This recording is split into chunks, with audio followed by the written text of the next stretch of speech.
Welcome to this technical troubleshooting and maintenance guide designed for electricians and power professionals. We will be exploring why your UPS beeps. We will start by decoding audio alerts to identify critical power states, understanding the language of beeps from your UPS. Common alert patterns include intermittent beeps, typically 4 every 30 seconds, indicating the UPS is running on battery power. Rapid beeping, usually 1 beep per second, signals a low battery condition with limited runtime remaining. Continuous chirping every 2 to 5 seconds, along with a red LED, indicates a battery replacement alert. This means the battery is disconnected or has failed its internal self-test. Check connections for oxidation, measure open circuit voltage, and check the battery age. Understanding overload is crucial. Exceeding either the apparent power VA or real power watts limits triggers a continuous solid tone.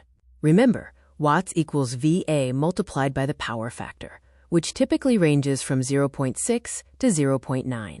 Here is a quick reference guide. 4 beeps every 30 seconds mean on battery power. 1 beep per second signals a low battery state. A solid constant tone indicates unit overload. A chirp every 2 seconds means it is time to replace the battery. Professional troubleshooting involves an input voltage check to verify utility voltage, a cold start test to check inverter health, and a physical inspection for swollen battery casings or leaking electrolyte, which indicates thermal runaway. Sometimes the beep indicates an internal system failure. These are advanced technical faults that require a deeper look into the system. Common failure modes include battery failure at 60%, overload or capacity issues at 20%, internal fault or PCB failure at 15%, and wiring or environmental factors at 5%. Site wiring faults are critical as they compromise surge protection and grounding. Causes include reverse polarity, missing or weak ground connection, and an overloaded neutral conductor.